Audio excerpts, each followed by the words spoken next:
Hello, everyone. Thanks so much for being here today. This is, again, now a combined version of our collective models working group that we've been running through the Farmland Access Hub, along with the SARE Equitable Tenure cohort group. And so there are probably some new faces. Certainly this is great participation today in terms of numbers. And we're real excited about the content and about sort of bringing all of our collective interests together in this group. And so my name is Catie DeMets. I'm sort of transitioning into helping facilitate this group.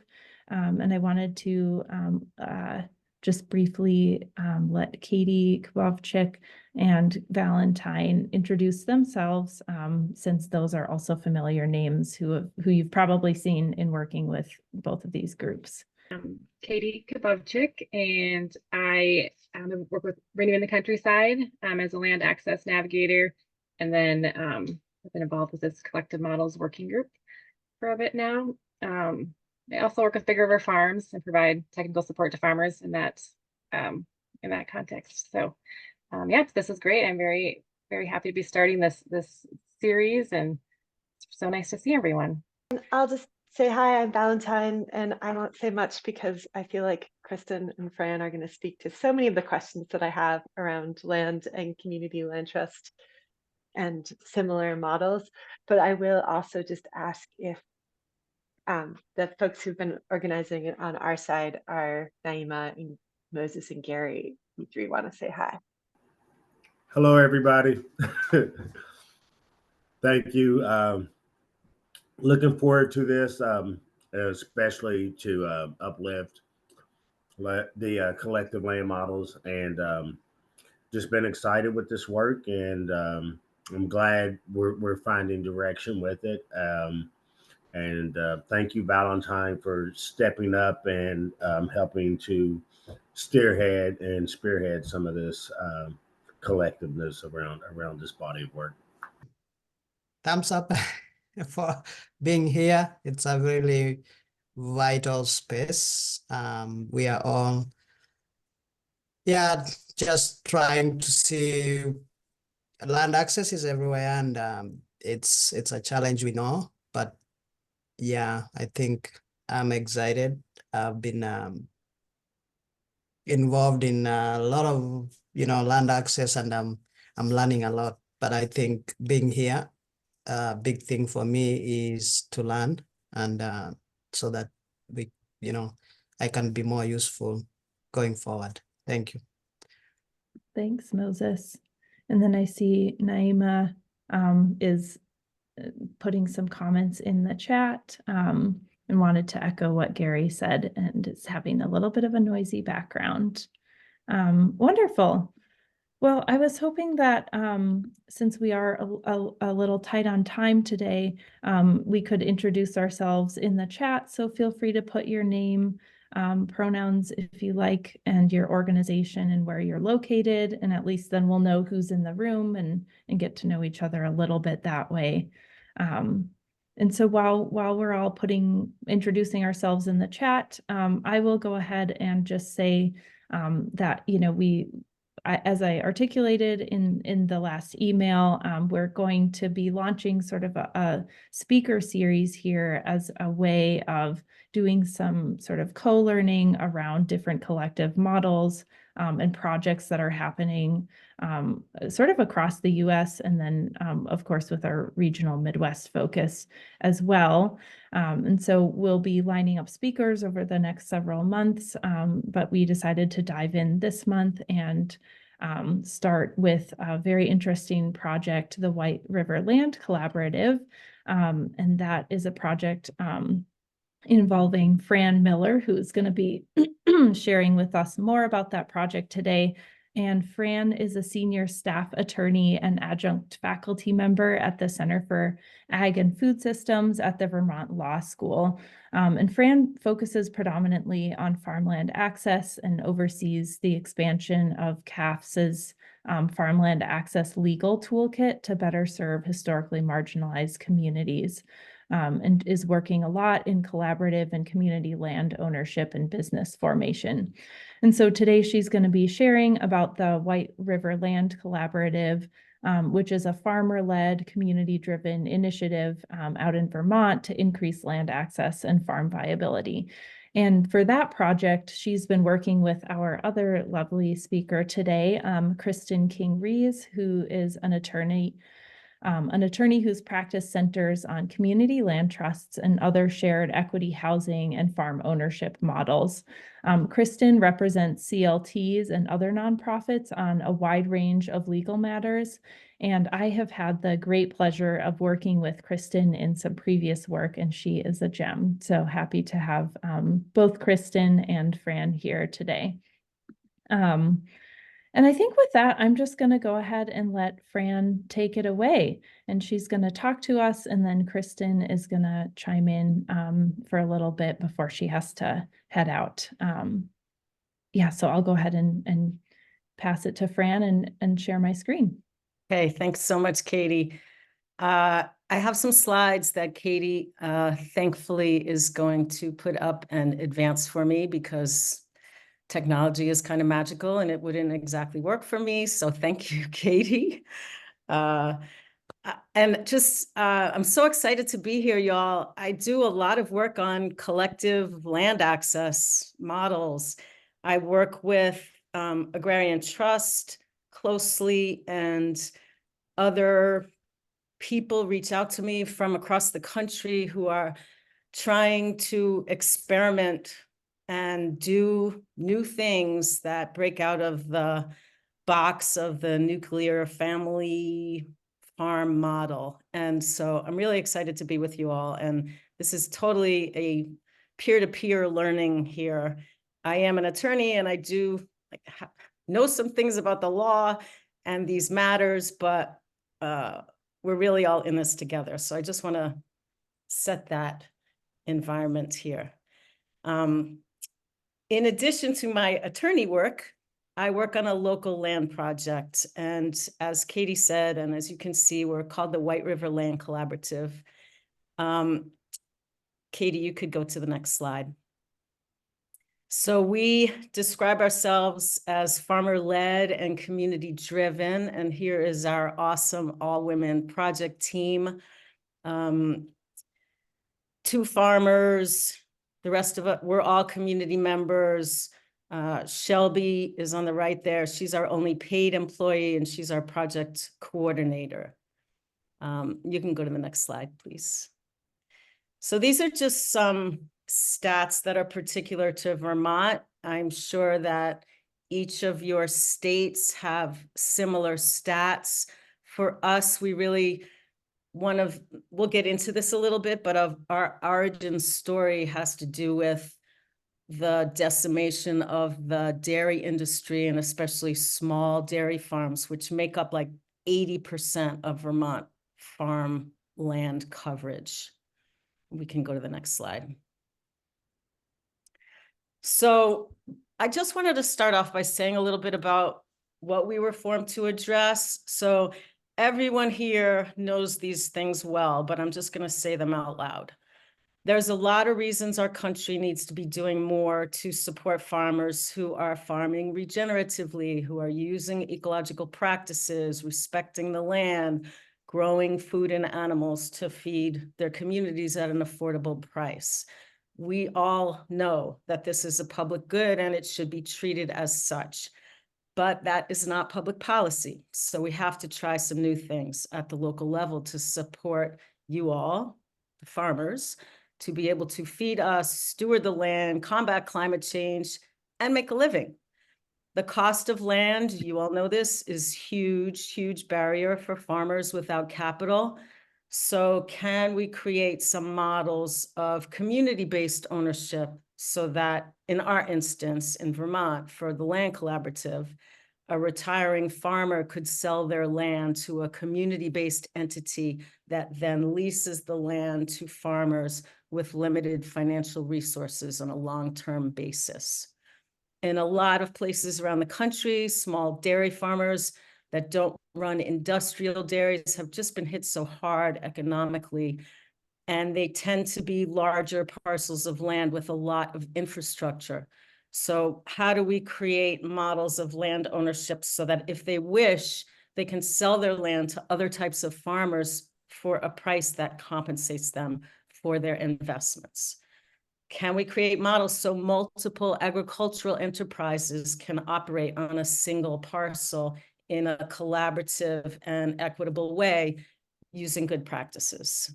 And then last but not least, here in Vermont, we're a state with a large majority of white people living on unceded Abenaki territory.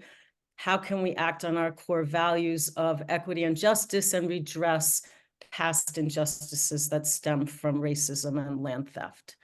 And so we created the Land Collaborative to help address these and other issues. And our model builds off previous community land trust models that were created to hold agricultural land in a commons to be managed by local community.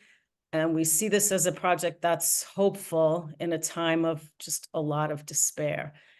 And we're also hopeful that the farm that's pictured here is our first project, and perhaps we can incorporate some additional land into this commons model that we're implementing.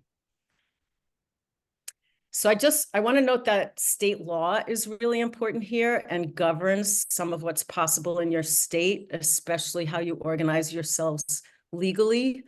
A lawyer friend of mine always says that it's important to figure out what you want to do, and then you can figure out the legal organization that fits for you in your state. In Vermont, there are no anti-corporate farming laws. So for better or for worse, we don't have those limitations on legal structure. And so we decided to form a nonprofit, a community land trust.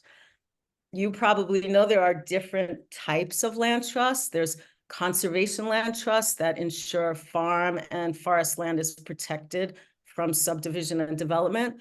And then there's community land trusts that are generally community-based organizations. They've mostly been used to promote affordable housing in this country.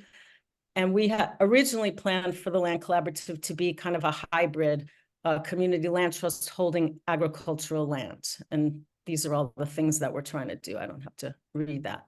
We can go to the next slide. Whenever I talk about the Land Collaborative, I always want to give credit to people who came before and created some of these innovative models. And I want to especially highlight new communities created during the Civil Rights Movement, highly impactful as places engaged with agriculture and respecting the land. And if you don't know the story, go look up New Communities and Shirley Sherrod. Okay, we can go to the next slide. These are just some of our core values. I'm not going to go through this, but we all have these values, I think. Next slide, please. So Shona Sanford Long is our anchor lessee, and she is the owner of Flying Dog Farm, which is a 3-year-old livestock operation.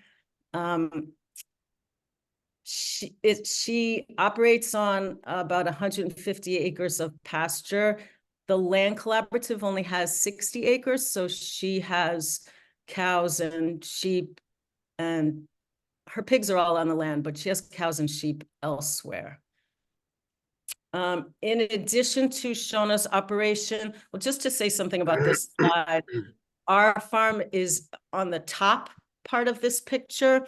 So on the left is Route 110, and then you make a right and go over that little covered bridge, so Vermont.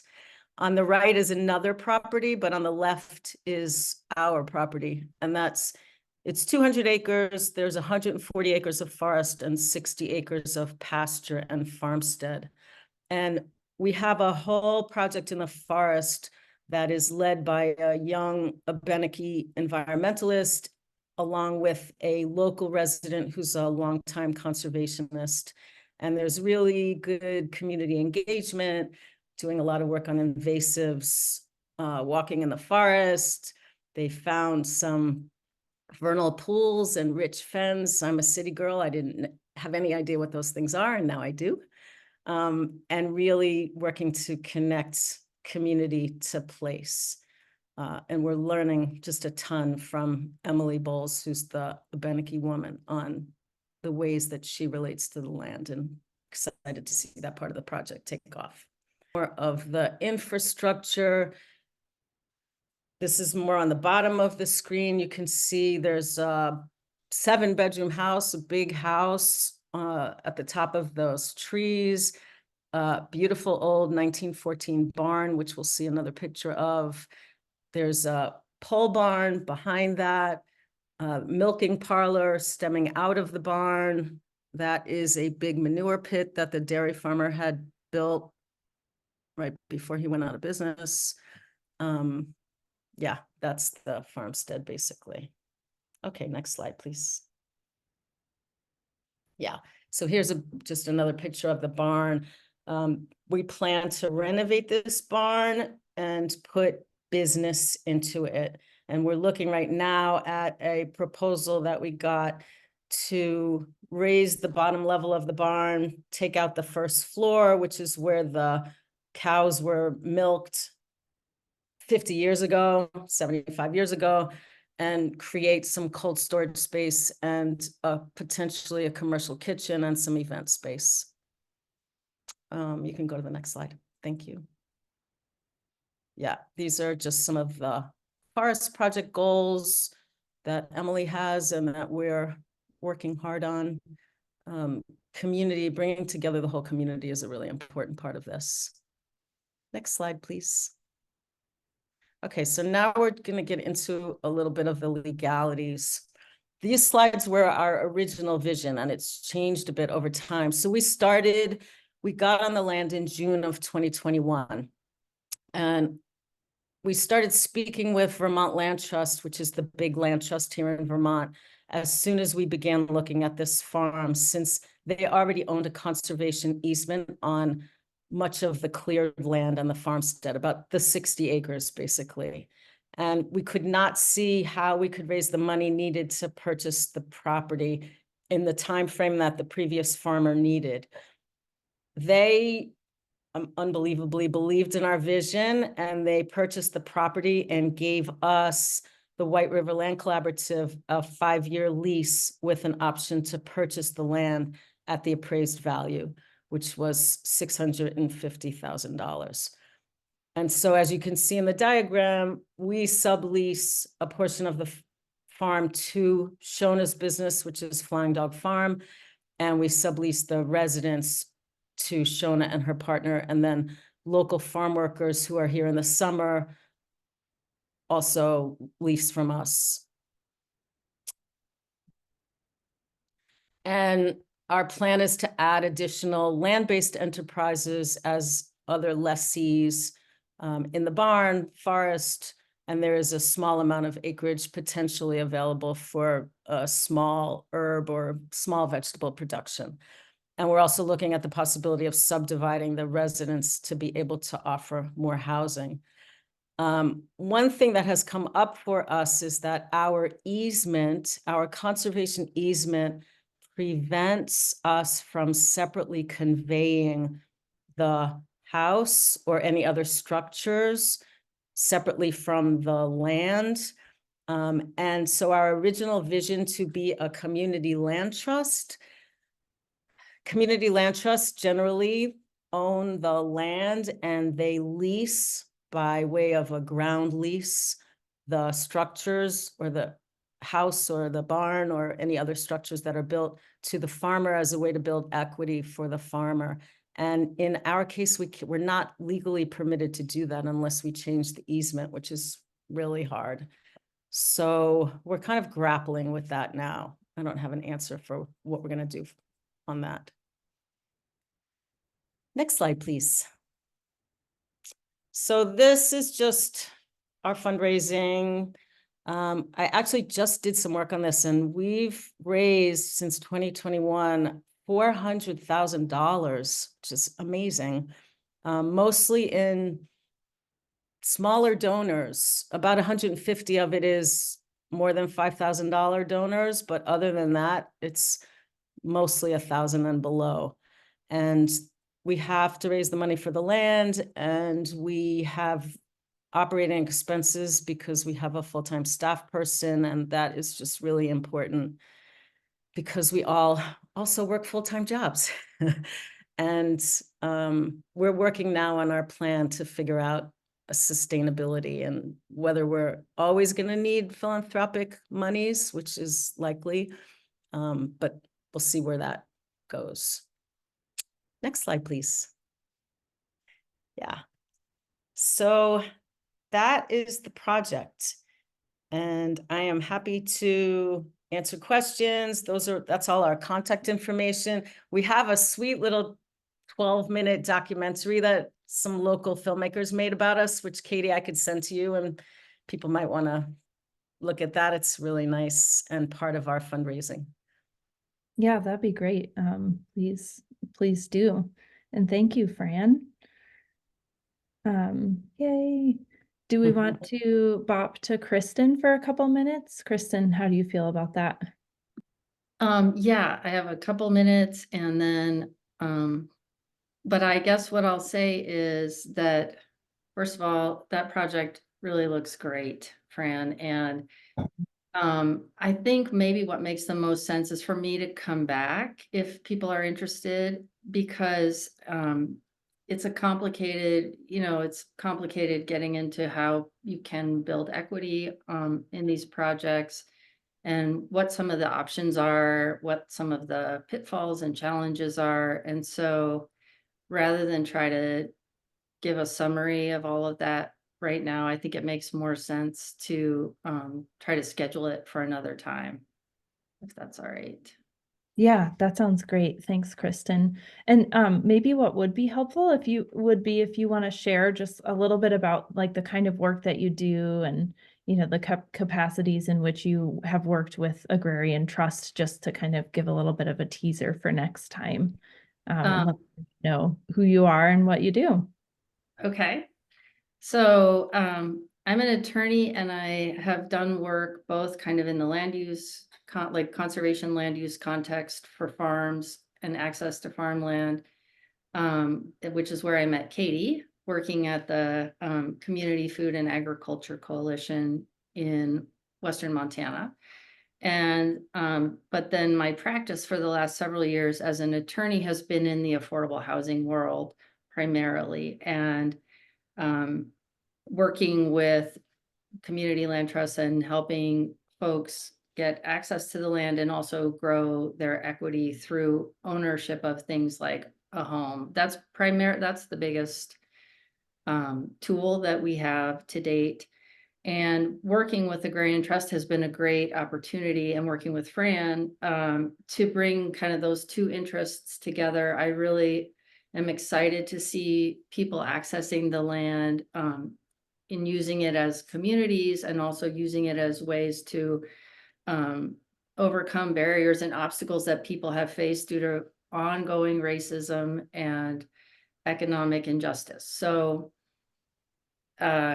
yeah, with that, I think I need to jump off because I am hosting the meeting that begins in 2 minutes. But it's good to see all of you, and I'm really excited that you're doing this work and feeding people and feeding yourselves. So have a great day. Thanks so much, Kristin. You're welcome. Bye. Wonderful. So I think with that, I'm seeing lots of activity in the chat, and I would love to, what we decided for the structure is to spend less time on the presentation, knowing that a lot of you have sort of some level of background in collective models and interest, and leave more time for a more conversational Q&A type of discussion. And so we're pretty much going to open it up. Valentine and Katie might kick us off with some questions. But if anyone has particular burning questions that they want to ask Fran about, I think, yeah, that's where we're heading next. I'll just open it up and ask a question. I'm curious what the potential for farmers to build equity in their businesses is in your model. Sure. Hi, Hannah. I think that I think we presented on this model actually at some point in Women, Food and Ag when you were also presenting, or we've had some overlap. Yeah. We are grappling with that very question right now because our initial concept was for the farmer to be able to build equity by owning the house or another structure on the land. And that's the traditional way that in community land trusts, people build equity, and then having some kind of affordability provision where if they left, they couldn't sell those things for more than some X amount.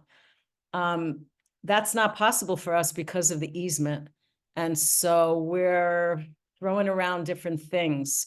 I have spoken with, there's a farmer in Maine, her name is Stacy Brenner. She has a 99-year lease on land trust land, and she is not able to build equity in structures, and she's building equity in her business. And so I don't know, I want to talk with her more about how she is thinking about that and whether she thinks she can sell the business and, you know, the goodwill associated with it in some way that is building equity for her. But that was what she said to me. We've had some thoughts like, could we put together some kind of equity pool? Could we raise some philanthropic dollars that then the farmer could contribute to in an ongoing way, and that builds? But I'm really open to answers to that question from this group if people have other ideas about that. We haven't really been able to focus on it. We're just limited capacity. But another thing is like where Shona is actually just applying for a grant from the state to do some improvements in the barn. And so that is a way that she can build equity also, because she can own the improvements. She can't own the structure, but she can own the improvements, and we can have that in the lease. And then, but improvements also depreciate over time. So I'm not sure how much equity that ends up being. Yeah, I wonder, this is kind of related. I wondered how you structure the or decide the amounts of the lease payments and what those go towards. That's a great question. Right now, the lease payment is really, really, really low. And we're allowing Shona and anybody else who comes on. Shona's the only farmer right now until we are able to renovate some of the other buildings and add other businesses. The plan is to create a lease rate that reflects the work that Shona's doing to build soil health and combat climate change and all of those kind of ecosystem services that people are trying to monetize in a way that is a little scuzzy to me, but we're going to try to do it in a way that is reflected on the lease rate. And also we are right now, we have a draft of a nonprofit application that a tax lawyer is looking at, and I'm hoping that we can offer below market lease rates to beginning farmers and those who qualify income wise. So we're just working on that. What is, all those things. Yes, I have a question. How is the governance of the land? Like, how do you manage the resources available in the land across the farmers? Is that within the lease, or how do you go about that decision making as you have multiple people stewarding the land? Yeah, that's a great question. Right now, we are a fiscally sponsored project, so we don't have a formal board. We have a project team, which is made up of the people who founded the project. And we are the ones who decide everything in this moment. And we are about to create a more formal board which will have those decision-making powers. And part of what it means to be a community land trust is that the lessees of the lands have seats on the board in some way. Community land trusts are usually a third lessees, a third community stakeholders, and then maybe a third kind of more professional finance people and that sort of thing. And so we're creating this. We're creating the plane as we fly it, as they say. And that is how the lessees will have a say in how the land gets managed and who gets on it and those kinds of things. Oh, hi. Thanks a lot, Fran. That was really great and interesting. And I didn't finish typing up my comment or question.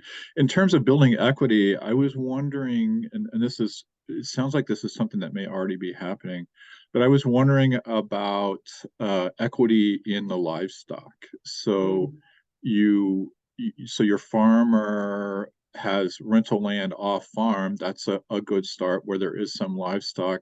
So you've got, I think you said 60 acres of pasture.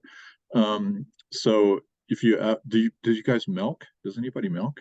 Or is it all beef? It's all beef. Okay. And well, she owns the livestock. Yeah, right. Yeah. I mean, which is sort of the direction I'm thinking.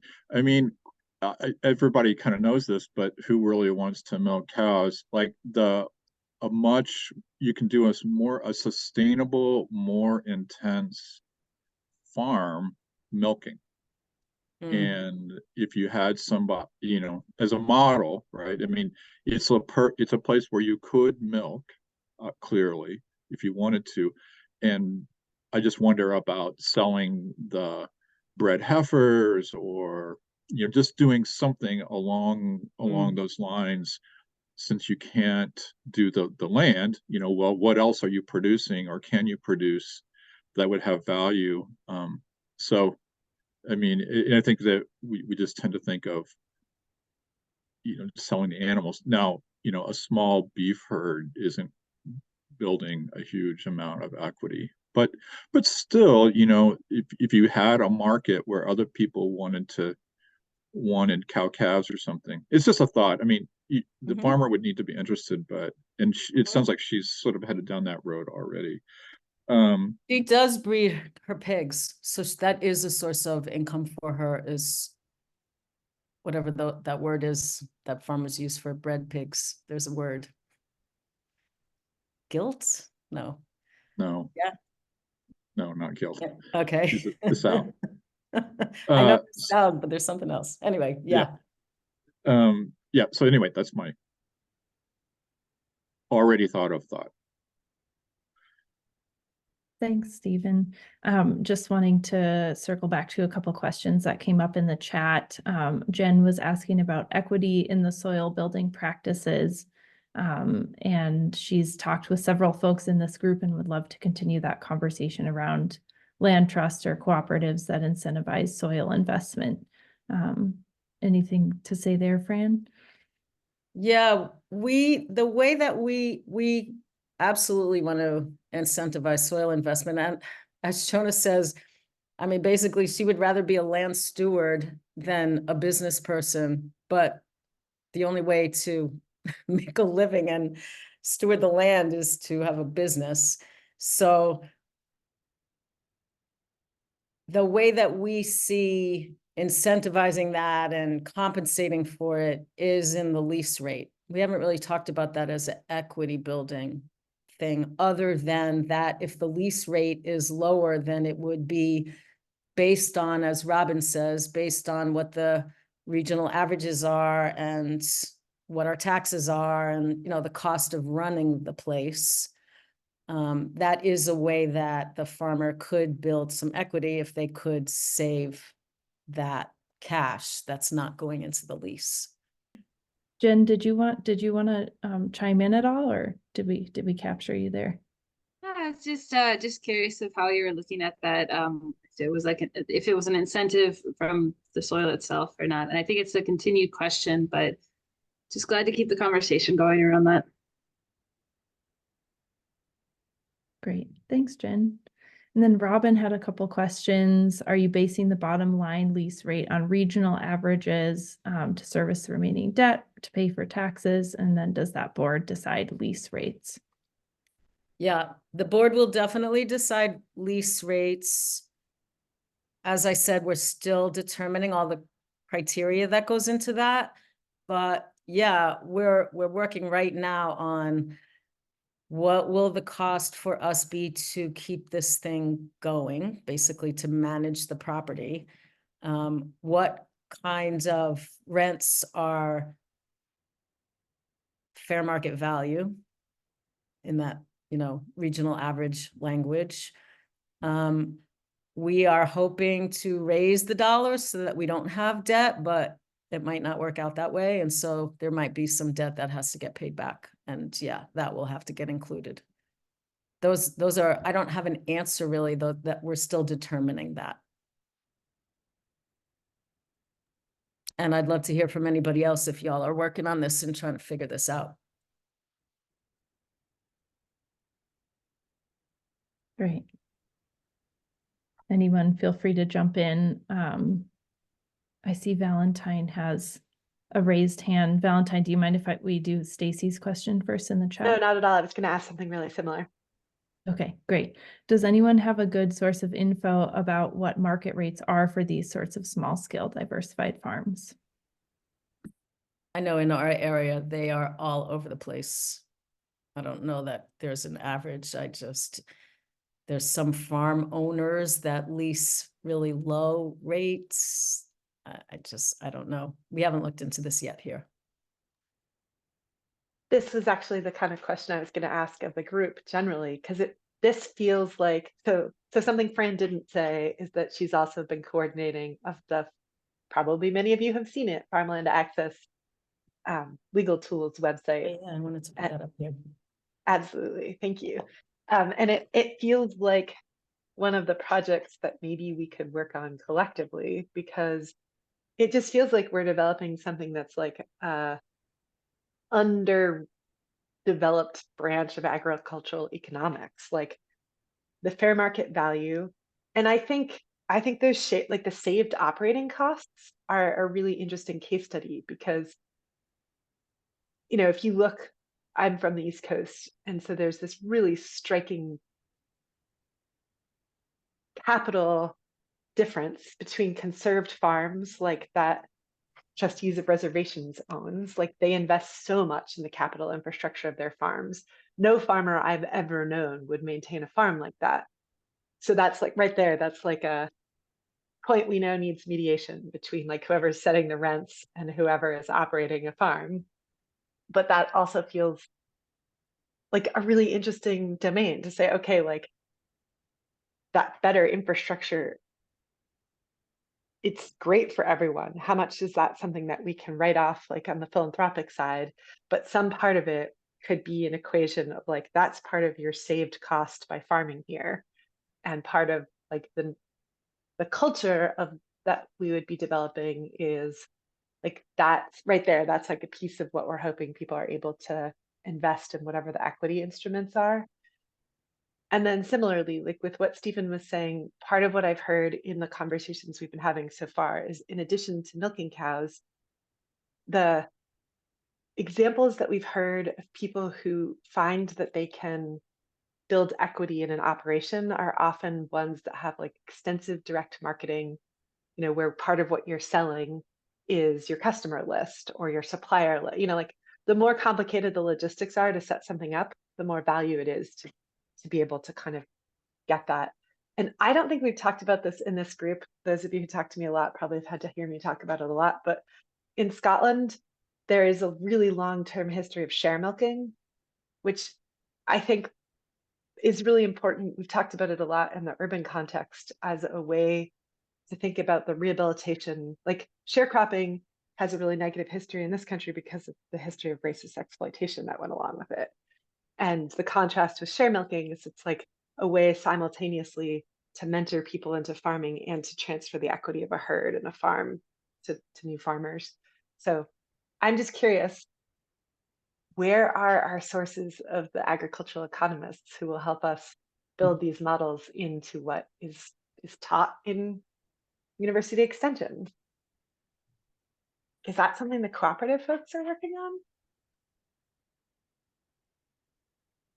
I'll just say that there is examples of that here in the US of the share milking. I don't know that it's happening through extension. I think it's happening more through some of the NGOs that are working on this project, this kind of work.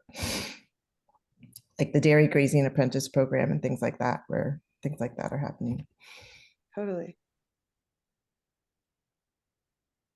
Yeah, working for extension here in Wisconsin, I've never heard any agricultural educator focusing on trying to develop those types of models. I think it's a little bit of an identity crisis situation too, where extension has often worked in the space of technical assistance, and it's been mostly toward like white mainstream farmers. And a lot of us in extension that are in the community development space, we may do a lot more work in understanding different models and organizational development strategies. And there's not really a great mesh at the time. And so I think it comes down a lot to organizations figuring themselves out better, including extension. It's a good prompt.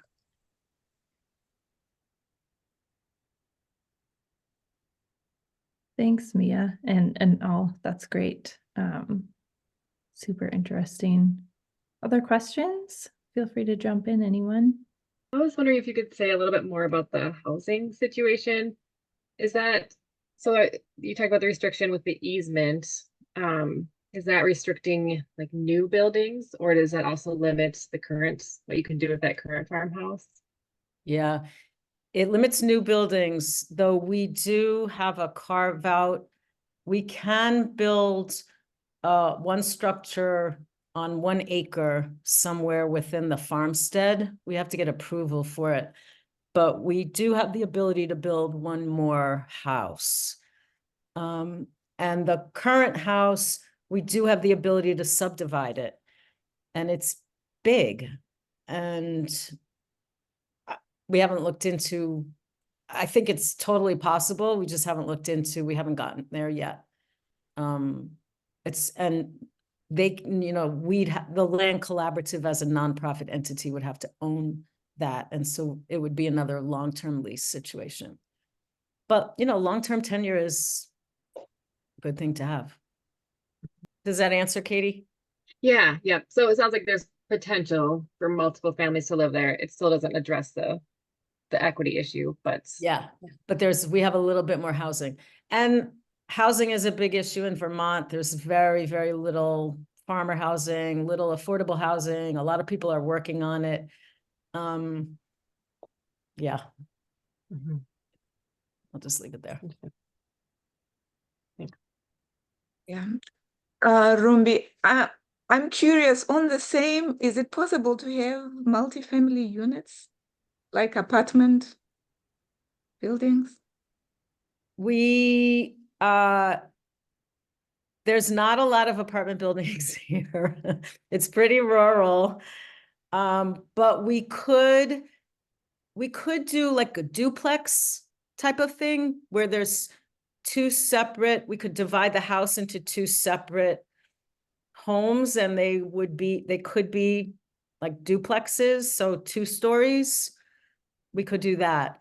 And even in the 1 acre carve out that we have, we could, I don't know if the easement restricts the type of house that we build on there, but it is possible that it could be a multifamily unit. Probably not more than 2 families, but it could be a multifamily unit.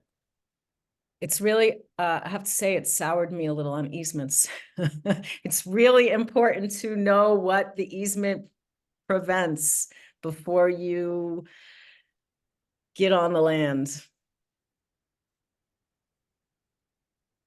I mean, obviously preserving land is really important, and preserving it from development and that sort of thing is really important, but it does limit what you can do as a farmer on the land.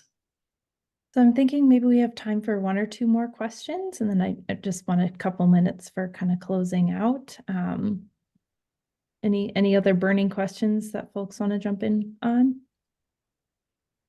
I had a quick question. Working for a conservation land trust, I'm curious. I know these concerns about conservation easements really limit what can be done on the land, and they're perpetual. So once they're signed, they're really there. I'm kind of curious to hear a little bit more about what your conversations have been with the Vermont Land Trust, and if they've generally been supportive, or if that's kind of been the biggest roadblock for you. I think it's a mixed bag.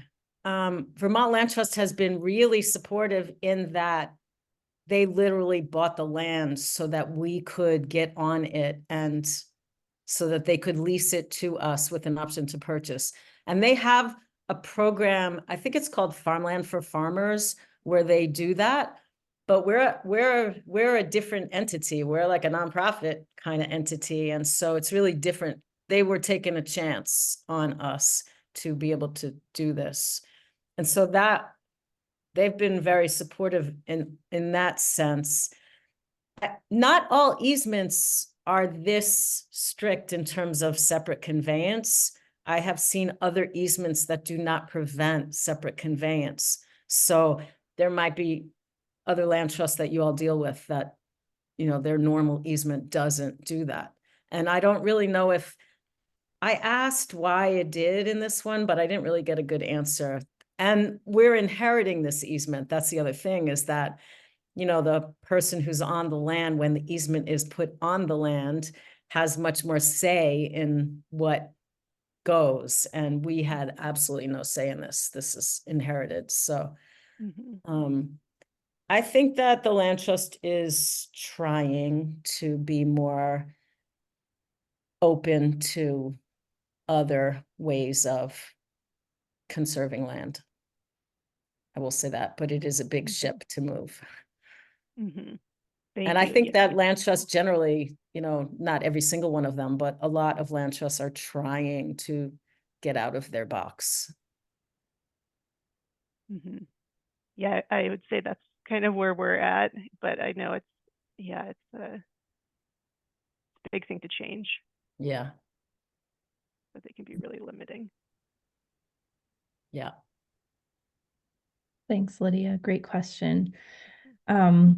Okay, with that, I think I would like to briefly introduce Jean Willoughby, who's joining us from Agrarian Trust. In case one of the thoughts we had was that if there were any sort of resource needs that popped up that Agrarian Trust might know resources about, we could do a little bit of a share out / roundup at the end of each of these sessions. So Jean, was there anything that came up, and also, do you want to just say hello to the group? I see Jean is with us, but maybe had to step away. Okay. Well, that is okay. I think we've rounded up a couple of things that are useful, and it sounds like there are a lot of ongoing conversations and follow-up threads to have, and sounds like inviting Kristin back so that we can dig more into some of these topics will be really great. So that's on my radar. Well, thank you, Fran. This was a lovely conversation, and I'm very curious to see how your project continues to evolve over time. So I wanted to thank everyone for being here, and share that next time we're going to spend a little bit of time sharing more about ways to engage with some more research related efforts within this working group. We're kind of building out the plan for that this month, and so we will have more to share there. And then watch for an email from me about next month's presenter. We have some great ideas lined up, and so and it's possible that it could be that we continue this conversation next month. So stay tuned for that. I think at the moment our date tentatively is March 26th, the 4th Tuesday of the month, and we will confirm that in the next couple of weeks. Katie, can I say one more thing? Yeah, go ahead, Fran. Yeah. I feel like, there's numerous groups that are, and I would love to hear from this, what are you all doing in this space? I feel like there's a lot of learning to be done from the people who are trying things. And that's how I feel like this project is we're just trying stuff. And I want to sit in on your group if you wouldn't mind when I can, because I have a lot of learning to do and you all are doing things. And so I feel like we can learn together on these topics. Thanks, Fran. That's great. And I will make sure that you're added to our list. I think you are. And I'll share your email out in case anyone wanted to reach out to you. Yeah, and feel free to email me if you have any questions about this group generally. I know it's been an evolving space in recent months, and so hopefully we have this more solid plan moving forward. But yeah, I think that's all I wanted to say there. Valentine, Katie, Fran, any other closing thoughts? I just wanted to put in a pitch. If anyone has experience changing an easement, I feel like we had a great series of sessions at the Farmland Access Conference that really, really made us think about addressing some of the things that aren't necessary in easements, but are common, and trying to think much more about this equity and housing component and kind of making some new normals in the easement world. And many folks here were part of that. So it feels like that would be a great future session. So if anyone has had the experience of changing an easement in directions that help the kind of thing we're talking about, please follow up with us, because whether it went well or poorly, it seems like part of the social network that we would love to kind of learn with. And thank you, everybody. And thanks, Katie, so much for gathering us. Yeah, thanks, everyone. We will go ahead and close out and see you in the next month or so.